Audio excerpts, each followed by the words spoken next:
Ketika semua raja orang Amori di sebelah barat sungai Yordan dan semua raja orang Kanaan di tepi laut mendengar bahwa Tuhan telah mengeringkan air sungai Yordan di depan orang Israel, sampai mereka dapat menyeberang, tawarlah hati mereka dan hilanglah semangat mereka menghadapi orang Israel itu.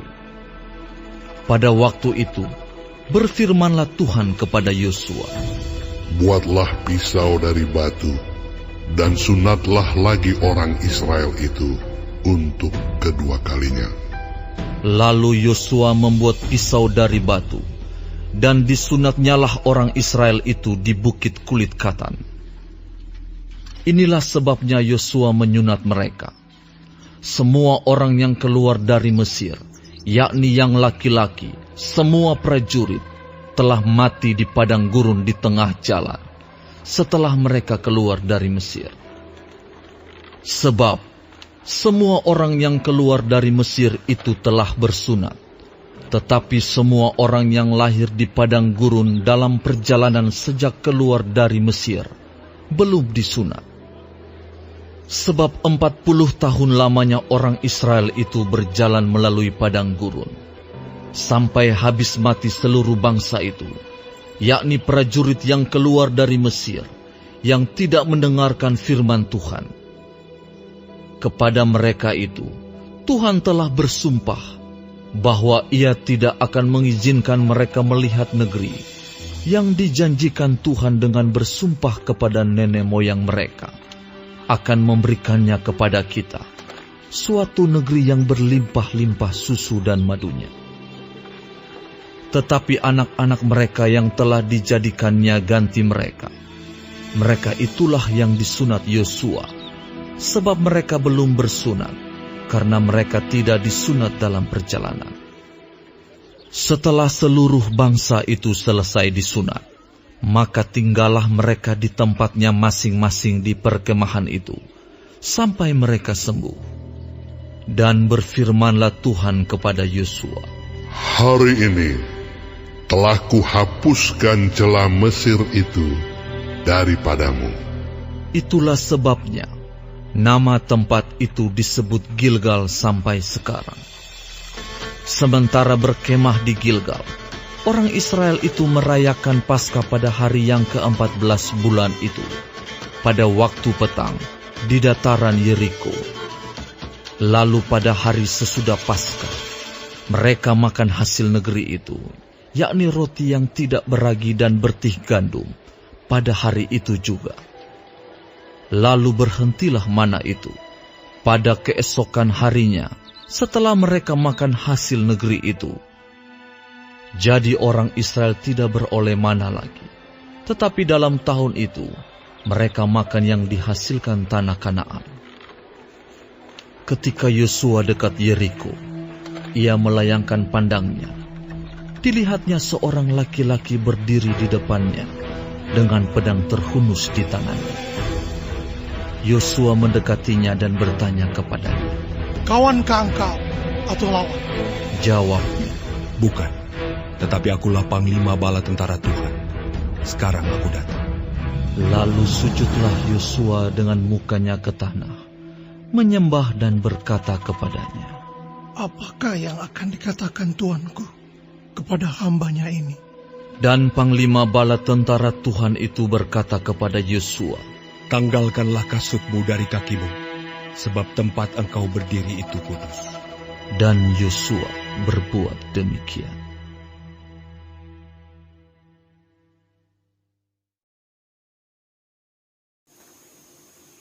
Shalom saudara-saudaraku yang dikasihi Tuhan Yesus. Puji Tuhan kita masih diberi kesempatan hidup hari ini dan dapat mempelajari firman Tuhan dari Yosua 5 tentang penyunatan dan hari raya Paskah di Gilgal. Tuhan Yesus memberkati kita. Orang Amori dan orang Kanaan adalah suku yang besar yang tinggal di Kanaan pada waktu Israel mau masuk menyerbu ke sana. Orang-orang itu menyembah bermacam-macam dewa, yang terutama adalah Baal. Budaya Kanaan adalah materialistis dan agama mereka sensual. Akhirnya orang Israel akan berpaling kepada Baal ketika memasuki Kanaan. Ya, sehingga mencemari ibadah Israel, menjauhkan mereka dari hati yang sungguh menyembah Tuhan yang sejati, dan menyebabkan kejatuhan mereka. Kiranya hal-hal ini menjadi warning atau peringatan buat kita untuk tidak melakukan kesalahan yang sama. Baiklah, kita mulai dari ayat 1. Orang Israel telah menghabiskan 39 tahun di padang gurun dengan sia-sia karena mereka takut kepada orang Kanaan dan tidak tunduk kepada Tuhan. Mereka selama ini meremehkan kemampuan Tuhan. Upaya pertama orang Israel untuk masuk tanah perjanjian telah gagal, tercatat dalam Bilangan 13 ayat 14. Sebab mereka takut melihat orang Kanaan yang tinggi besar. Nah, tetapi dicatat di sini, akhirnya orang Kanaan mendengar tentang kemenangan besar yang Israel peroleh karena perbuatan Tuhan. Mereka menjadi gentar, ya, karena kuasa Tuhan yang menyertai Israel. Dan terakhir mereka mendengar berita bahwa Israel dapat menyeberangi sungai Yordan yang dikeringkan oleh Tuhan. Membuat mereka hilang keberanian menghadapi orang Israel yang disertai Tuhan. Jadi jangan meremehkan Tuhan. Kalau kita hidup setia kepada Tuhan, Tuhan sanggup membuat mujizat di dalam kehidupan kita. Sebab itu setia dan taatlah. Ayat 2 dan seterusnya mengenai upacara penyunatan. Ini untuk menandai bahwa Israel adalah umat milik Tuhan. Umat yang harus hidup mengikuti Tuhan. Ini perjanjian antara Israel dengan Tuhan. Mereka harus hidup menjadi milik Tuhan. Kudus bagi Tuhan. Ayat 8 sampai 9 mengenai Gilgal, kira-kira 2 mil di timur laut Yeriko. Gilgal menjadi pangkalan pusat pemerintahan sementara Israel selama mereka menyerbu masuk ke Kanaan. Di Gilgal, bangsa Israel memperbarui janji mereka kepada Tuhan untuk hidup bagi Tuhan, mau mengikuti semua perintah Tuhan. Di Gilgal terdapat penampakan panglima bala tentara Tuhan. Pemimpin malaikat yang menampakkan diri kepada Yosua untuk memberikan instruksi, maju bertempur, mendorong semangat untuk bisa menaklukkan Kanaan karena Tuhan menyertai mereka. Setelah penaklukan, Gilgal terus menjadi tempat penting di Israel. Disinilah raja pertama Israel, Saul, dinobatkan menjadi raja.